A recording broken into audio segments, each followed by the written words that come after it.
A ver, si pensamos en la Edad Media, ¿qué es lo primero que se nos viene a la cabeza? Seguramente, no sé, caballeros, castillos, batallas épicas, pero ¿qué hay más allá de esos clichés? ¿Cómo veía, de verdad, el mundo la gente de esa época?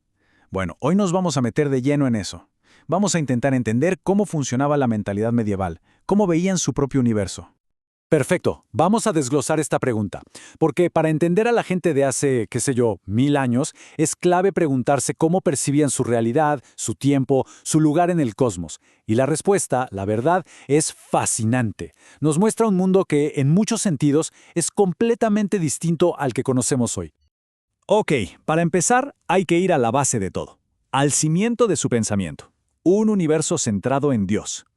Y ojo, esta no era una idea más, era la creencia fundamental que moldeaba absolutamente cada aspecto de la vida medieval. Era como si quisieran crear, de alguna forma, un cielo en la tierra. Y es que no era una simple creencia religiosa, como la podríamos entender hoy en día. No, no. Era la realidad, la única, la incuestionable. La Iglesia Católica no era solo una institución con poder, era literalmente el lente a través del cual se miraba y se interpretaba todo. Absolutamente todo, desde que uno nacía hasta que moría. El concepto clave acá es una palabra, teocentrismo. ¿Qué significa? Pues es esta visión de que Dios es el centro de todo, que todo gira a su alrededor. Él no solo había creado el universo, sino que seguía siendo el protagonista de la historia. Y claro, con esa idea, el sentido de la vida, pues estaba completamente definido por la religión. No había otra. Fíjense en esta ilustración, es del siglo XIII, de un manuscrito francés y es un ejemplo perfecto de esta mentalidad. Vemos a Dios, nada menos, creando el mundo con un compás de geómetra. Esto nos dice algo importantísimo, que la ciencia y la fe no estaban peleadas, para nada. Al contrario, la ciencia se veía como una herramienta para entender, para revelar el plano divino de la creación. Pensadores como Tomás de Aquino decían justo eso, que la razón y la fe eran dos caminos que llevaban al mismo lugar, a Dios. O sea, estudiar el mundo, la naturaleza, era en el fondo estudiar la obra de Dios. Y junto a esta idea del teocentrismo, había otra creencia igual de fundamental sobre el universo, el geocentrismo. ¿Qué es esto? La idea de que la Tierra era el centro físico de todo, y que todo lo demás, pero todo, el Sol, las estrellas, giraba a nuestro alrededor. Pero lo más increíble de todo es cuánto duró esta idea. A ver, piensen en esto. El modelo de Ptolomeo no se cuestionó en serio por más de 1400 años. Es una locura. Esto nos pinta un mundo con una visión del cosmos súper estable, unificada. Muy, pero muy diferente a nuestro mundo de hoy, que cambia a cada rato. Y ojo, esta visión del universo no era algo abstracto, una idea filosófica nomás. No, para nada. Estaba metida en el día a día. Por ejemplo, el tiempo tenía un principio y un fin muy claros, los que decía la Biblia. Los mapas, qué interesante, no buscaban ser geográficamente exactos, sino teológicamente correctos. Por eso ponían a Jerusalén en el centro. Hasta los gestos de todos los días, como arrodillarse, eran un recordatorio constante de este orden divino. Bueno, ya que hablamos del cosmos, bajemos un poco a la Tierra, a ver cómo estas grandes ideas se sentían en el día a día, cómo marcaban el ritmo de una jornada normal. Un ritmo que, como vamos a ver, lo dictaban el sol y las campanas. Hoy vivimos pegados al reloj, ¿no? Obsesionados con los minutos, los segundos. Bueno, en la Edad Media el tiempo era otra cosa. Algo mucho más orgánico, más natural. El ritmo de la vida lo ponían los ciclos del sol, de la naturaleza, y las campanas de la iglesia del pueblo, que llamaban a la oración. Entonces, la estructura de un día de trabajo era súper simple. Se empezaba a trabajar con la salida del sol y se terminaba al atardecer. Punto. Y entre medio, ¿qué marcaba el tiempo? Las campanas de la iglesia. Eran un recordatorio constante de que hasta el trabajo, hasta lo más terrenal, estaba dentro del marco de la fe. Pero a ver, lo más interesante de este sistema es lo que significaba en la práctica. Las jornadas de trabajo cambiaban un montón con las estaciones. En verano, con más luz, se trabajaba muchísimas horas. En cambio, en invierno, las jornadas eran mucho, pero mucho más cortas.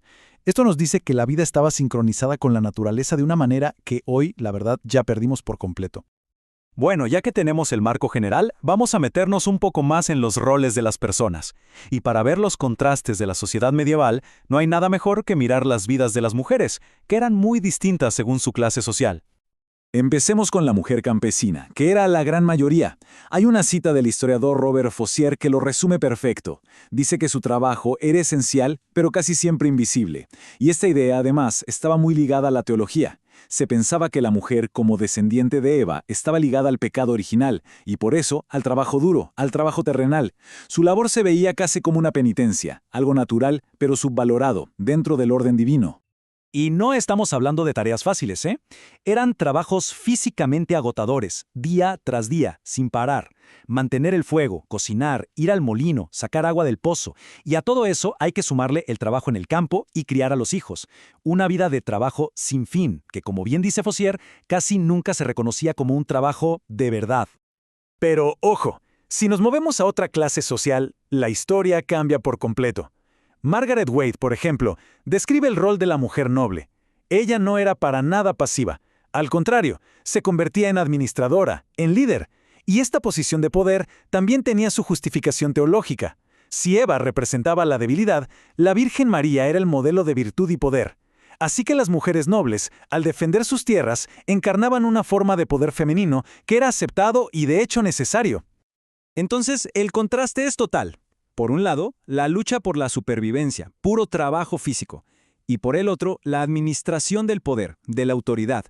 Eran literalmente dos mundos femeninos completamente diferentes que existían al mismo tiempo, en la misma época, pero definidos por una sola cosa, la clase social. Y para terminar de armar este rompecabezas, vamos a entrar al espacio más íntimo, al centro de la vida medieval, el hogar. Así era la casa de la mayoría de la gente. Un solo cuarto para todo. Ahí se cocinaba, se comía, se hablaba y se dormía. La idea de privacidad, bueno, eso era un lujo que no existía. Y la vida seguía afuera, en un pequeño patio con una huerta y un corral para los animales. Y claro, como se pueden imaginar, la casa de un noble era todo lo contrario. Eran construcciones enormes, complejas, con muchísimas habitaciones, gente de servicio, lujos como chimeneas grandes, ventanales. En este caso, el hogar no era solo un lugar para vivir, era un centro de poder, una forma de mostrarle a todo el mundo su estatus. Así que el punto clave es este. Para entender la mentalidad medieval, hay que pensar en un mundo donde todo estaba conectado. La visión del cosmos marcaba el ritmo del día a día, y la jerarquía social definía cada detalle de la vida, desde el trabajo que uno hacía hasta el lugar donde dormía. Y todo esto nos deja con una pregunta final, para pensar, si para ellos la fe y la naturaleza lo eran todo, ¿cuáles son esas creencias incuestionables que tenemos hoy? ¿Qué ideas sobre la ciencia, el tiempo o el progreso le dan forma a nuestra rutina de todos los días de maneras tan profundas que quizás ya ni nos damos cuenta? Es una buena pregunta para hacerse.